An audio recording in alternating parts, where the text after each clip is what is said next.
Hello everyone, and welcome back to our channel. Today, we're diving into one of the most fascinating and well-known stories from the book of Genesis, the story of the Tower of Babel.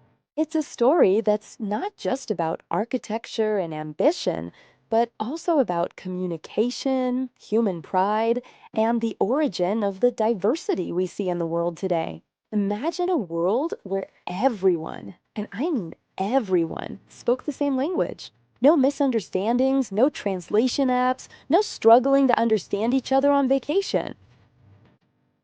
That was the situation right after the Great Flood. Humanity was one people with one voice. As the population grew, people moved eastward and found a beautiful, fertile plain in the land of Shinar, which we now know as part of ancient Mesopotamia. They decided to settle there, and it was in that place that a grand idea was born.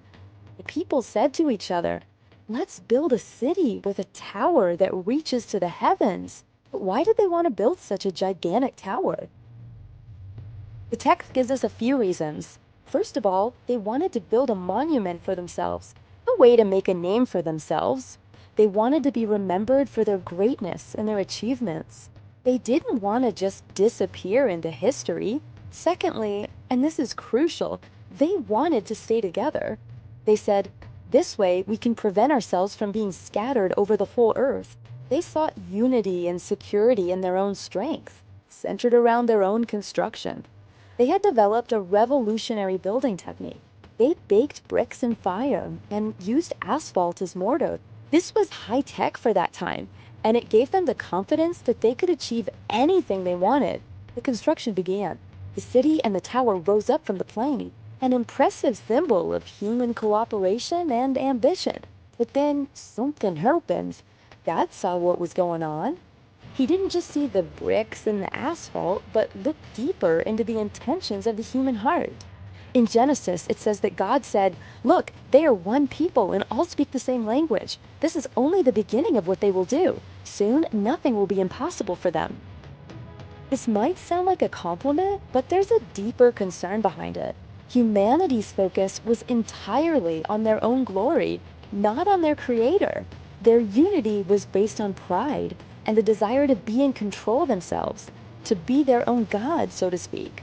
They wanted to reach heaven on their own terms, and so God decided to intervene, not out of jealousy, but to protect humanity from their own boundless pride.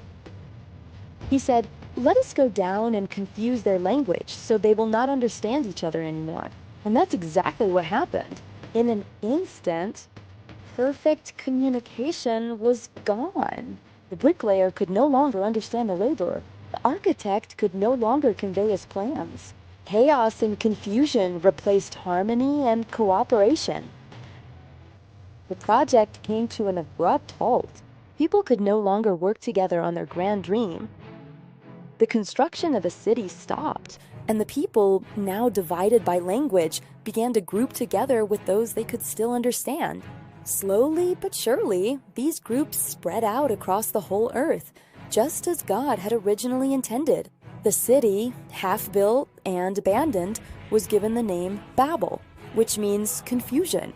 It became an eternal symbol, not of human greatness, but of the consequences of pride and the birth of linguistic diversity in our world. The story of Babel is more than just an explanation for the many languages. It is a timeless lesson about human nature.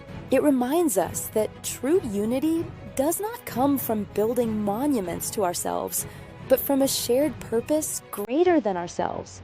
It is an invitation to be humble and to recognize that there are limits to our own power. And it shows how God, even in judgment, brought about a plan for diversity and spreading across this beautiful earth. What do you think of this story?